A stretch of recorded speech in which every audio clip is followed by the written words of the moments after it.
लक्ष्मी दारुग कडक लक्ष्मी दारुग पाताळ भैरवी दारुग जय जगदंबे जय जगदंबे जय जगदंबे जय जगदंबे जय जगदंबे जय जगदंबे जय महामाया हात पुत्र ओटी जगदंबे पुत्र घाल ओटी जर तुम्हाला पुत्र दिलास ना त्याला रामासारखा सदाचारी कृष्णासारखा राजनीती कुशल करीन जनकासारखा निर्मोही करीन घाल जगदंबे घाल ओटीत पुत्र घाल माझ्या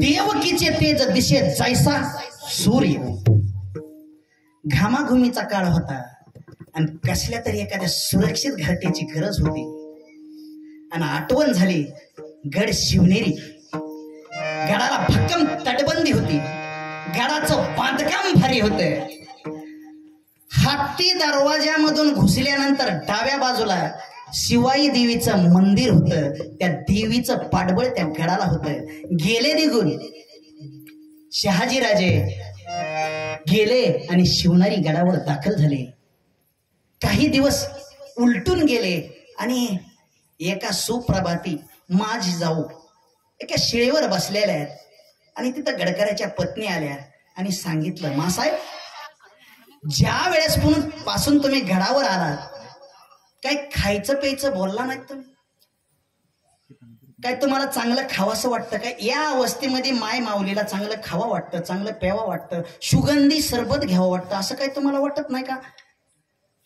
मला वाटतं घोड्यावर मांड ठोकावी मला वाटतं तलवार म्यान करावी मला वाटतं घोड्यावर स्वार होऊन अंगात चिलकन घालून माय बहिणीवर अत्याचार करणाऱ्या ह्या हैवानाचे सरधड वेगळे करावा मला वाटतं हे स्वराज्य स्थापन करावे काय डोळे आताच्या एखाद्या महिलेला विचारा बरं डोळे कसे लागते दवाखान्यात जायचे टीव्ही पाहायचे पोपडे खायचे हा कसा जन्मन शिवाजी कसे जन्मतेन संभाजी अरे मला वाटतं वाघावर स्वार व्हावं वाघावरच का कारण ती भवानी दैत्याचा नायनाट करण्यासाठी वाघावर स्वार आहे मग असे जर डफाळे असतील तर वाघच जन्माला येत औरंगजेबानं सांगितलं होतं आपल्या शंभूराजेला पिक्चर बघायला काही बघितला का छावा कोणी सोडू नका समजे जेवढे हिंदू धर्माचे माणसं त्यांनी छावा बघा सोडू नका अरे आपल्या धर्मासाठी जीव दिलाय त्या राजाने औरंगजेब बेजार झाला आणि सांगितलं औरंगजेबाला ए धर्म बदल तुला जीवदान देतो तू छत्रपति को शेर कहता था औरंग तू छत्रपति को शेर कहता हा मैं उसी ज्वालामुखी का बेटा हूं छावा सोपं नव्हतं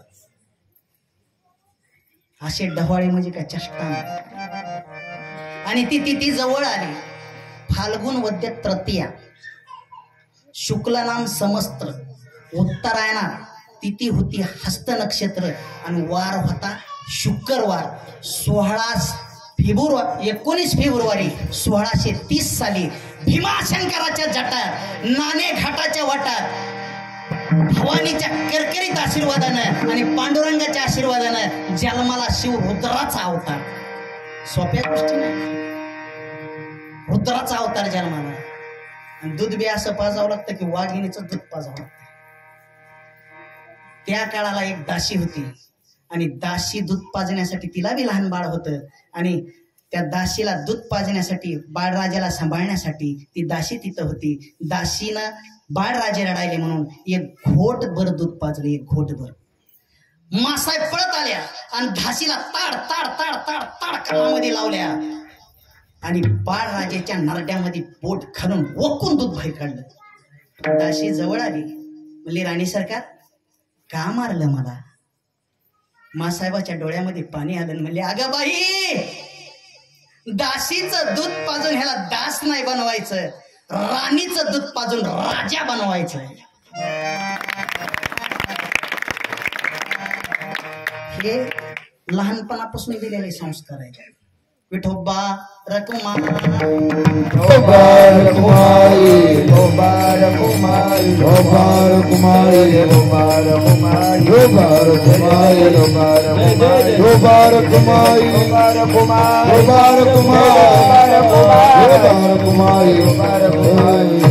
दिवसाला दिवस उलटत जाऊ लागला.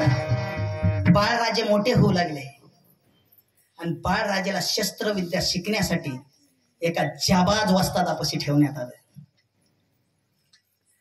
काही दिवस निघून गेल्यानंतर मासाहेब एके दिवशी वस्तादाकडे गेले आणि विचारलं, काय येतं राजांना?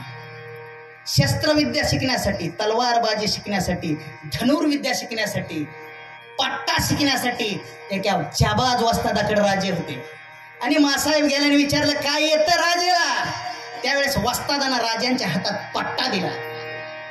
राजाला इशारत दिली. 2 नारळाची जवळजवळ झाडं होती पोरं. राजानं असा पट्टा फिरविला आणि त्या नारळाच्या झाडापासून आपली जागा घेतली. काय झालं तर हे आम्हाला बी कळालं नाही, त्यांना बी कळालं. मासाहेब म्हणल्या, वस्ताद नेमकं काय झालं हे आम्हाला माहित नाही. वस्ताद उठले आणि नारळाचं झाड लोटल्या बरोबर ते झाड आतून कट केलेले. एवढा पट्टा महाराजाचा साथ होता. मग ज्या वेळेस लाल महालामध्ये महाराज होते आणि पाहिला एक जण वरातीत नारळ उडवायचा, 9 फुटावरचा नारळ उडवायचा आणि आपली जागा घ्यायचा, 9 फुटावरचा लिंबू कापायचा आणि आपली जागा घ्यायचा. महाराज भारावून गेले आणि द्वारपालाला सांगितलंय त्याला बोलून घ्या, कोण आहे. बोलून घेतलं आणि विचारलं, काय नाव आपलं? राज, मी न्हावी, मी वारीक. ए जात विचारली नाही रे, तुझं नाव सांग. राज, जीवा महाल म्हणतात मला. जीवा काय पट्टा चालवतो रे तू? 9 फुटावरचा नारळ उडवितो, पुन्हा आपली जागा घेतो. 9 फुटावरचं लिंबू कापतो, पुन्हा आपली जागा घेतो. जीवा ही सामान्य कला नाही. जीवा हे डोंबाऱ्याचा खेळ नाही. जीवा अरे हे वरातीत चालवायचा खेळ नाही. तुझा पट्टा स्वराज्यासाठी चालव. तुझ्या पट्ट्याची धार ह्या स्वराज्यामध्ये अजर अमर होईल. असे 18 पगड जातीचे मावळे त्या माणसानं जोडले.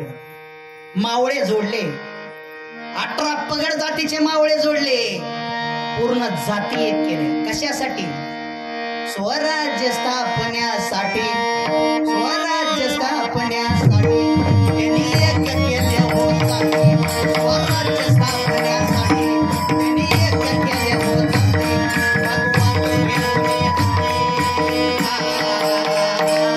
भगवान घेऊन स्वराज्य घडवण्यासाठी, स्वराज्य घडवण्यासाठी आई शिवाई आई दिलाई.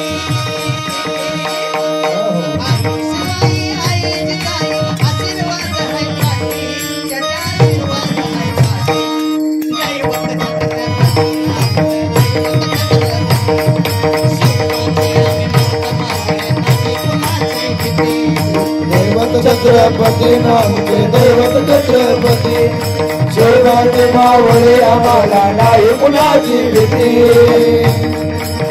18 पगड जातीच्या महाराजांना एक केल्या. हा असे जीवा महालासारखे माणसं तयार केले जीवानं. आणि त्या जीवानं काय केलं? सय्यद बंगला ठावात येऊ लागला आणि मावळ्यानं पाहिलं जीवाजी राजांना पाहिजे. जीवा माझा दिमाकी होता. शिवाजी सय्यद बंडाचा डाव त्यांनी ओळखला आणि जीवा राजावर सय्यद बंडाचा वार पडण्या अगोदर जीवाचा पट्टा चालला आणि सय्यद बंडाचा हात वरच्या वर कलम झाला. शाहीर गरजला, होते जीवाजी म्हणून वाचले शिवाजी. असे कितीतरी माणसं ह्या मातीमध्ये जन्मले. म्हणून तुकाराम महाराज त्या देवाला धन्यता देतात. अभंगाचं तिसरं चिरण. धन्य तुझ्या कृपा सिंधू म्हणतीला, धन्य तुझ्या कृपा सिंधू म्हणतीला, धन्य तुझ्या कृपा सिंधू म्हणतीला, धन्य तुझ्या कृपा सिंधू म्हणतीला, धन्य तुझ्या कृपा सिंधू म्हणतीला, धन्य तुझ्या कृपा सिंधू म्हणतीला, धन्य तुझ्या कृपा सिंधू म्हणतीला, पुला तू बोल साथ करिया, पुला तू बोल साथ करिया, अंबरुषी साथी जन्म सोचिये, अंबरुषी साथी जन्म सोचिये,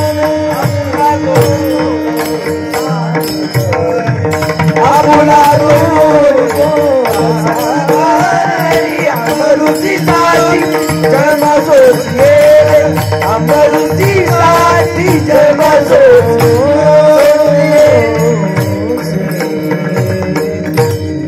जीवानं जिथं ताकद दाखविली तिथं ताकद दाखवायच पाहिजे माणसानं. ताकद ही अशी बाहेर कुठं दाखवायची ताकद नाही बरं का.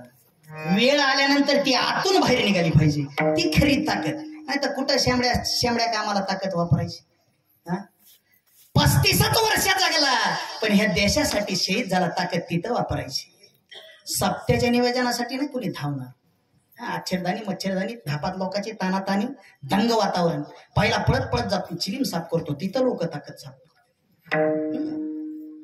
दुसरा गुलाबाच्या फुलाचा रस, तिसरा छापी भिजून आणतो, चौथा खडा आणि पुन्हा 5वा त्या चिलमीचा शुभारंभ करतो. ते बी गुरुजी कुणाला बी मान नाही. मुंडे सरकार शेजारी ते चिलमीचा मान कुणाला बी नाही. चिलीम होटाला लावल्याबरोबर गाल असे खोल गेले पाहिजे, डोळे पार चांदीसारखे झाले पाहिजे आणि 3 इंचवर जोत पेटलीच पाहिजे. 1 इंच सध्या कमी जमत नाही, तो त्याच्यात मेला तरी चालतोय. असे बरेच शहीद झाले. इथं काय येड्या गबाड्याचं काम नाही, इथं जातीचंच लागते. तुका म्हणे पाहिजे येड्या गबाळाचे कीर्तन कुणी करी, कीर्तन गाणं कुणी म्हणेन, हे येतं का तुम्हाला? चिलीम होटाला लावल्या बरोबर गाल पार खोल गेले पाहिजे, डोळे चांदीसारखे झाले पाहिजे, 3 ज्योत पेटलीच पाहिजे. आणि जेव्हा एकदा हे चिलमीचा धराडून यज्ञ पेटला मग ह्याच्यावर तुटून पडायचं नाही. तिथं बी त्यांचे काहीतरी नियम आहेत. सामुदायिक निमंत्रण भोले बाबाला. अलग देख झलक दुनिया की झलक, बम बोले टेकड़ी वाले कैलाश के राजा, हमने चिलिम भरा है ताजा तो दम लगाने आजा. आता महादेव ह्याच्या दामाची वाट बघतोय. कुठं ताकद दाखव त्याचं सध्या ध्यान पाहिजे माणसाला. एकानं पिऊन कुत्र्याला थांबले, कुत्र्याला थांबली. कुत्र काय साधं नव्हतं बदरी, मला पिसाळ्याला होत. असे लचके हाणले म्हणतात त्याच्या दुकानाचे. 15 दिवस पालता दवाखान्यामध्ये. खालून बिंबीला इंजेक्शन दिले 21 इंजेक्शन टोचले. 2 महिने पालता झोपला होता आणि 2 महिन्यानंतर त्याच्या दुकानाच्या खपल्या गळाल्या. गावाच्या गल्लीत आला. नुसतं कुत्र्याचं पिलू जरी दिसलं तर दुसऱ्या गल्लीनं जात होता. ताकद तिथं वापरा. ताकद होती संभाजी कावजी कोंडाळकर मध्ये. संभाजी कावजी कोंडाळकर अरे चतुष्पाद घोडाचं रेड्याचं बळ होत. एका हातानं घोड्याचे पुढचे पाय आणि एका हातानं घोड्याचे दुसरे पाय असा आधार घोडा उचलायचे. मी घोडा उचलायचं सांगलो, बकर नाही. घोडा ही काय काल्पनिक कथा नाही, पारंपरिक नाही, हे जिवंत इतिहास आहे. जिवंत. ज्यावेळेस 1656 साली मोगलाच्या ताब्यामधलं शिवनेरी पायथ्याच्या खाली जुन्नरगड होतं. ते जुन्नर मोगलाच्या ताब्यात होतं. त्यावेळी शिवाजी महाराजांना ते लुटलं 1656 साली आणि शिवाजी महाराजाला तिथं मुद्देमाल भेटला 10.5 लाख रुपये आणि 700 अरबी घोडे आणि हे पूर्ण माल पॅक करून बाहेर पाठवायची जिम्मेदारी संभाजी कावजी कोंडाळकर आणि तानाजी मालुसरेकर होती. आणि माल पॅक केला आणि मोगलाची सैन्य आले. सैन्य आल्यावर thin thin thin thin thin करीत सैन्य आलं आणि संभाजी कावजी कोंडाळकरनं पाहिलं. गालातले गालात हसले महाराज, हसले गालातले गालात आणि सांगितलं ताना तू जरा पट्टा हातात चढव आणि ह्यांच्या पुढे फिरव, मी ह्यांची कशी गंमत करतो पा. तानाजी मालुसरेनं पट्टा हातामध्ये घातला आणि असा पट्टा फिरवायला चालू केला. अरे पट्ट्याचा असा वेग होता, मोगल सेना आलेली होती का जागेवर थांबली होती. अर्धा जीव निघून गेला. संभाजी कावजी कोंडाळकराने चतुष्पाद देखणं घोडे, अरबी घोडे खाली त्या घोड्याच्या मान घातली. घोड्याचे पुढचे पाय, घोड्याचे मागचे पाय धरून असा घोडा फिरून अंगावर टाकला होता. ताकद इथं दाखवायची. हे काय साधा नाही. आणि ह्या गप्पा देवाचं गुणगान तुकाराम महाराज गाऊ लागले. तुकाराम महाराज म्हणले देवा मी तुझं गुणगान काय गाणार, तुझं गुणगान कोण गातय अभंगातलं शिवा म्हणे तू गवळणी तुका म्हणे तू गवळणी तुका म्हणे तू गवळणी पुराणे तुका म्हणे तू गवळणी पुराणे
उत्सव तुमच्यासारखा टाळी वाजवा काय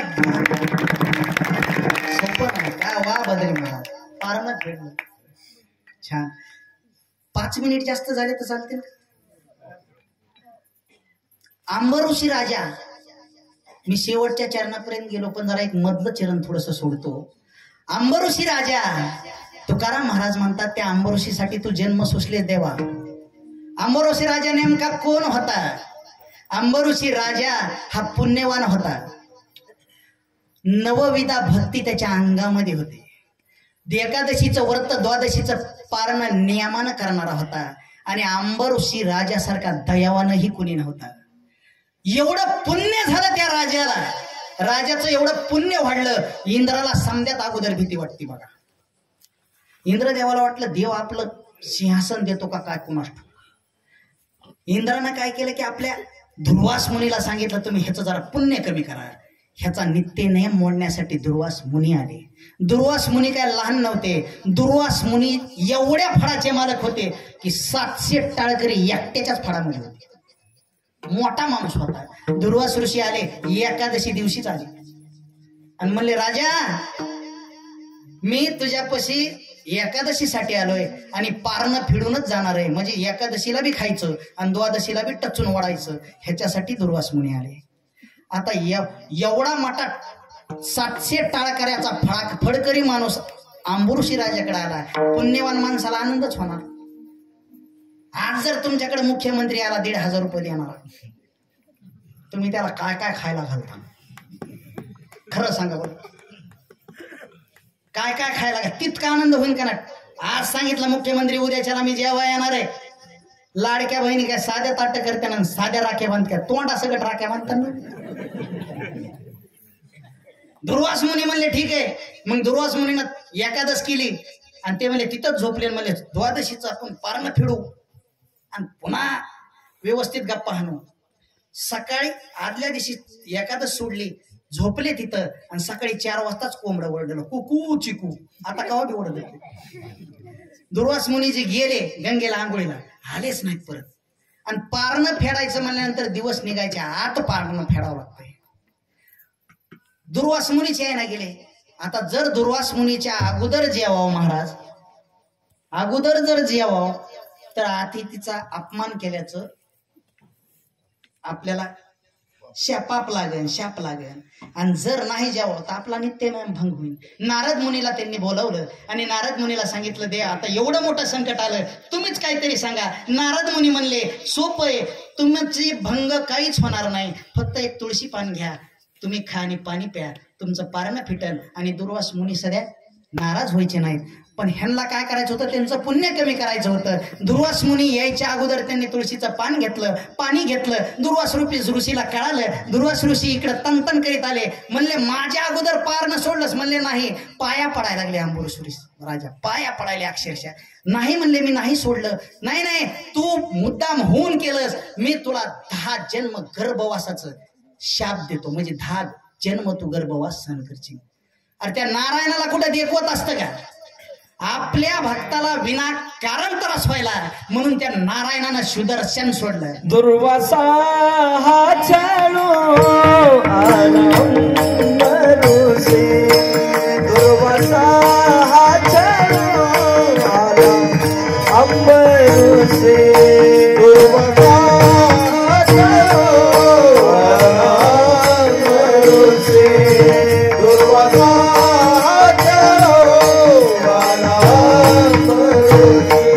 सुदर्शन यासे जाणते रे, सुदर्शन यासे जाणते रे, भक्तासे संकट पडूने देवा, भक्तासे संकट पडूने देवा, सुदर्शन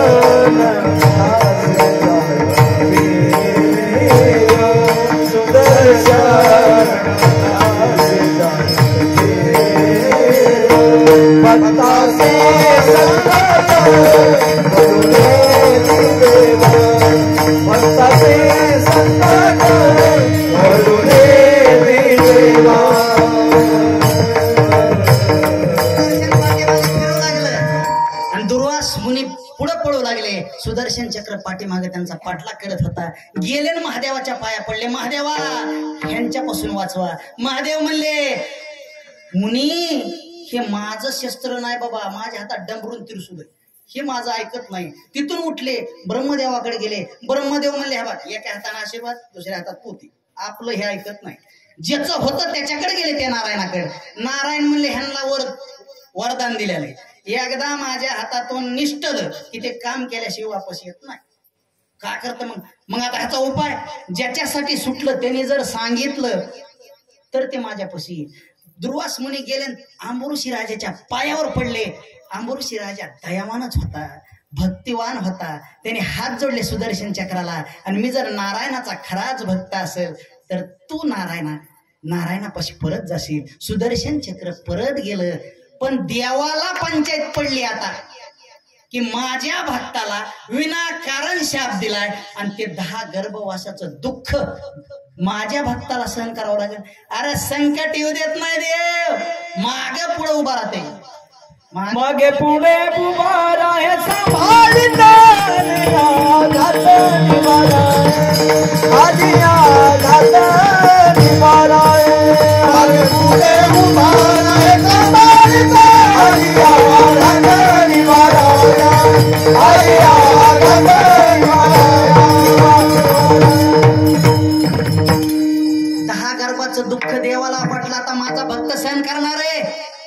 देवानं ते दुःख घेतलं आणि तेच 10 अवतार झालेले.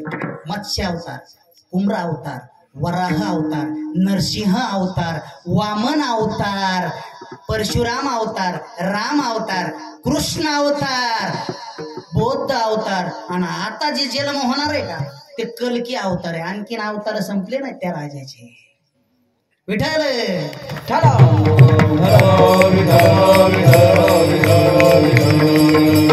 तुकाराम महाराज म्हणले देवा एवढे त्या अंबुरशीसाठी तू अवतार धरलेस. अरे तुझं गुणगान मी काय गाणार आहे. समजा ह्यांनी 18 4 वेद 6 शास्त्र आणि 18 पुराण तुझे गुणगान गाते देवा. मग वारकऱ्यानं काय केलं पाहिजे. भगवी पताका घ्यावी आणि पंढरीची वारी करावी ही आवड वारकऱ्याची असावी. आणि वीरांची आवड कशी नाही, वीरांची वेगळीच आवड असते. धन्य धन्य बाजी प्रभुवीर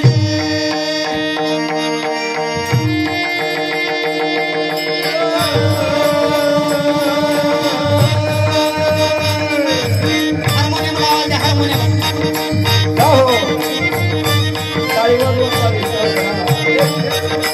धन्य धन्य बाजी प्रभुवीर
अन्नधान्याचा साठा कमी पडू लागला.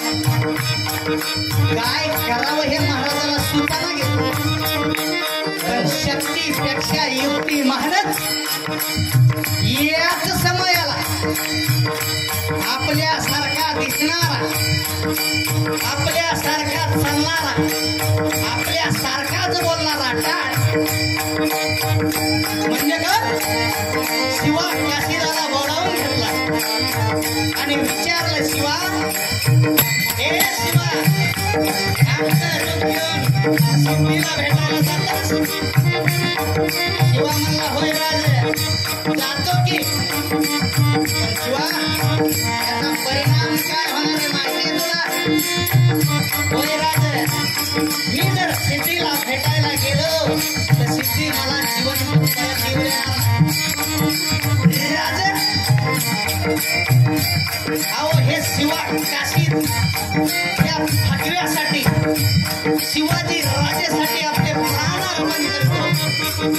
शिवाजी राजेनं शिवा काशीदाला फेर करून भेटी मारले आणि सांगितलं शिवा, हे शिवा एवढं प्रेम करतोस का रे आमच्यावर. अरे शिवा जीव देणे इतकं प्रेम करतोस. शिवा म्हणते राज गावात स्वराच्या पायी आणि तुमच्या पायी अर्पण केला राज. या सेवा करा आणि ठरल्याप्रमाणे जाऊन पालिका तयार करण्यात आल्या. एका पालखीमध्ये शिवा त्याशी सरळ मार्गाने म्हणजे राजमार्गाने चालल्या आणि दुसऱ्या पालखीमध्ये 600 बांधलेले बाजीप्रभू घेऊन राजांना आडमार्गाने निघाले. दोन्ही दिशेला दोन्ही पालख्या निघालेल्या. तेवढ्यात काय झालेलं एका पालखीला सरकारच्या सैन्याने गराडा घातला आणि शिवा काशीदाला कैद करण्यात आला. कैद करणारा सिद्धी जोहरचा जावई चलो शिवाजी संपूर्ण आता त्या जावायला म्हटलं सासरा माझा शाबासकी देणार, मला आता माझा सासरा बक्षीस देणार आणि शेतीचं शिवाला बाहेर काढण्यात आलं. शिवा जसं शिवाजी राज्य उतरतात त्याच पद्धतीने शिवा उतरला. ज्याप्रमाणे राज्य बसतात त्याचप्रमाणे शिवा काशीतही बसलेला.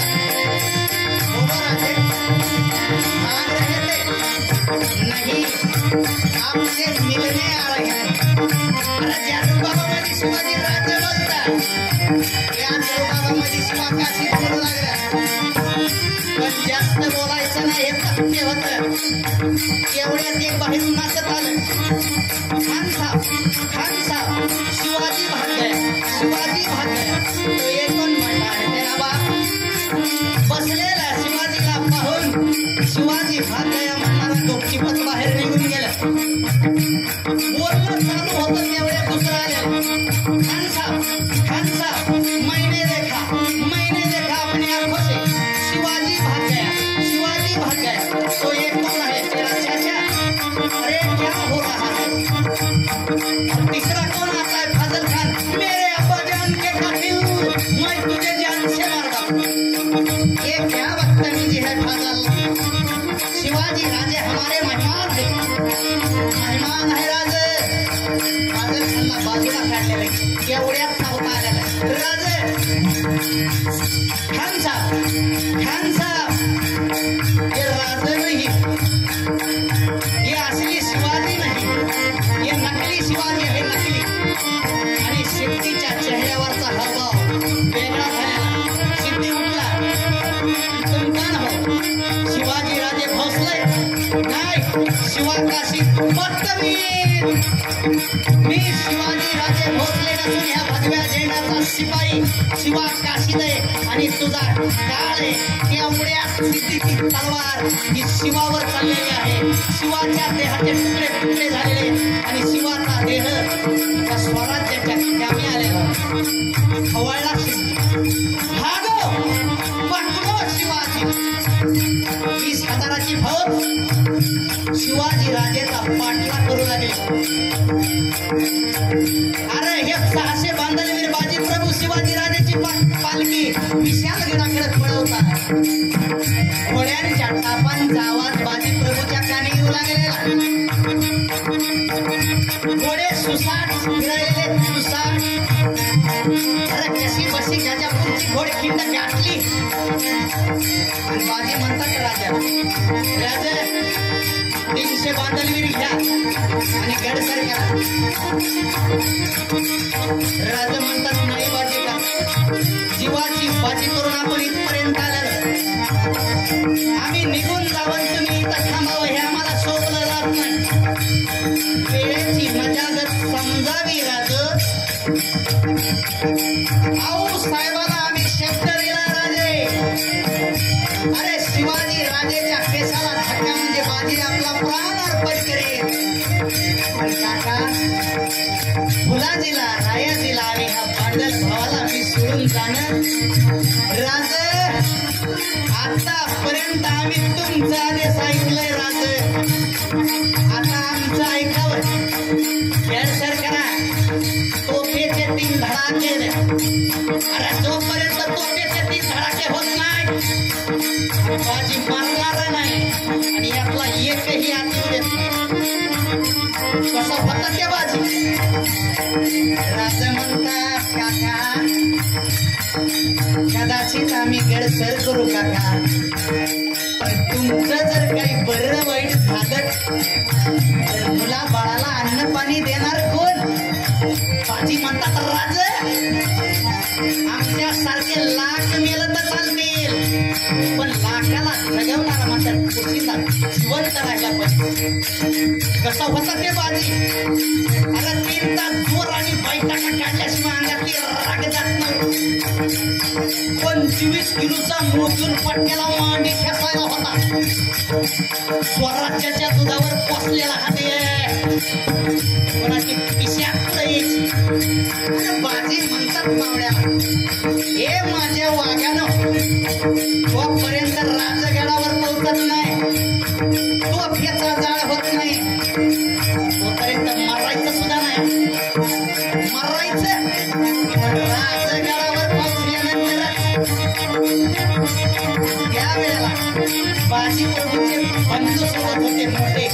फुलाचे प्रभू बाजी म्हणतात आपल्या भावाला, हे दादा दादा कसोटीचा दिवस आहे आपले दादा, मरायचं नाही, मरायचं राजगडावर पोहोचल्यानंतरच आणि खिंड सजली सरपटी, खिंड सजली सरपटी, खिंड सजली सरपटी, खिंड सजली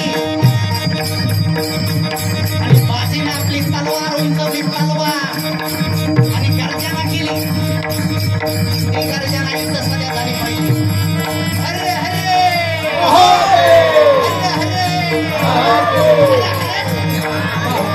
अरे शेतकरी जशी पिकाची कुंपणी करतो तशी बाजीची तलवार फिरू लागले, रक्ताचा सडा पडू लागला. पहिला तास गेला, तो दुसरा तास गेला, रक्ताचा सडा पडू लागला. चौथा तास गेलाय. अरे 20,000च्या फौजे पुढे, 20,000च्या फौजे पुढे त्यांचं कवर टिकणार. एक मावळा 500ला भारी, 500ला. अरे काही ते सरकाला झाली, मनगट तुटली. 6 तास निघून गेलाय. बाजीच्या अंगावर आता खाव टाकाय जागा राहिलेली नाही. रक्ताचा सडा पडू लागला, रक्ताचा बागुट गळून पडलं. बाजी अशी पटकन गेलेला, बागुट गळून पडलं आणि मोहर चक्कर आली. बाजी खडदिशी खाली पडली, लावून धरली खिंड मावळ्या. बाजीने आपले झाडदिशी डोळे उघडले. बाजी राजाला मावळ्याला विचारलं, राजगडावर पोहोचलाय का? तोफेचा जाळ झालाय का? मावळं म्हणताय, बाजी काका राज आणखीन गडावर पोहोचलं नाही, तोफेचा जाळ झाला नाही. खाटदिशी बाजी उठलं, तोपर्यंत राजगडावर जात नाही. यमाची छाती नाही आज बाजीला न्यायची, यमाची.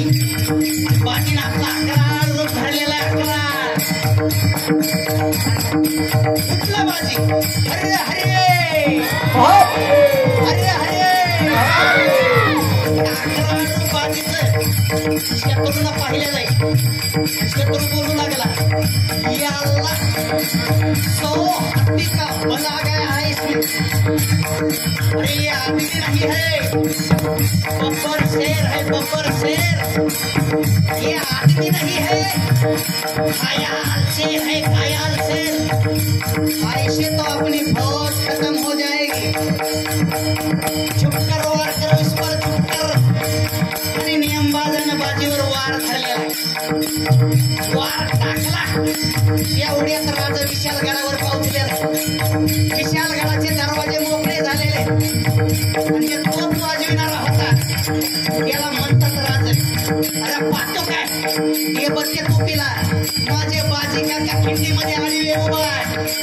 पहिली तोफ गरजली, दुसरी तोफ गरजली, अरे तिसरी गरजली.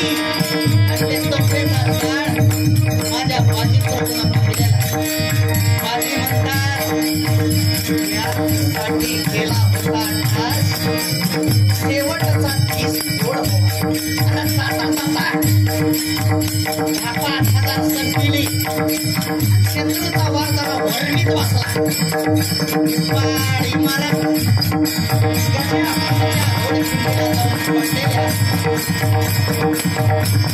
त्याच्या पुढची गोड खिंड पावन झालेली.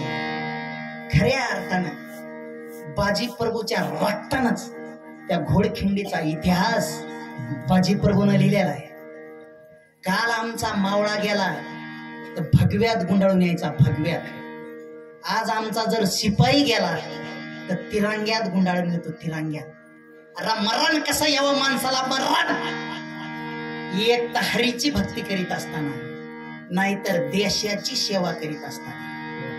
या सोप्या इथं सगळेच माणसं विद्वान आहेत, अख्ख्याला अख्खे विद्वान आहेत.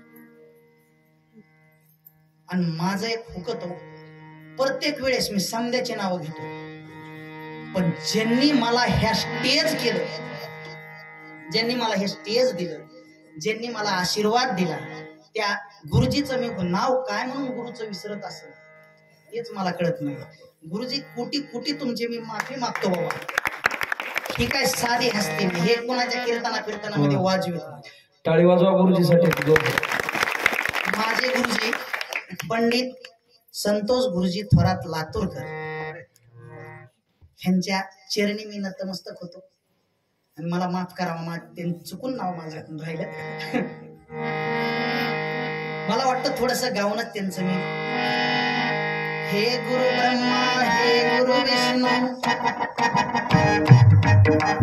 हे गुरु ब्रह्मा हे गुरु विष्णू, हे शंकर भगवान आपके चरणों में, हे गुरुदेव प्रणाम आपके चरणों में, सारे तीर्थ धाम आपके चरणों में, हे गुरुदेव प्रणाम आपके चरणों में. सगळे विद्वान जेवढं होतं ती माझ्या गुरुची देण होती. जरी एखादा चुकून बिकून शब्द जर चुकीचा गेला असला तर तुम्ही मला माफ करावं. झालेली सेवा माऊली ज्ञानोबा आहे, तुकोबा आहे, पांडुरंग परमात्म्याच्या चरणी अर्पण. ज्ञानेश्वर माऊली.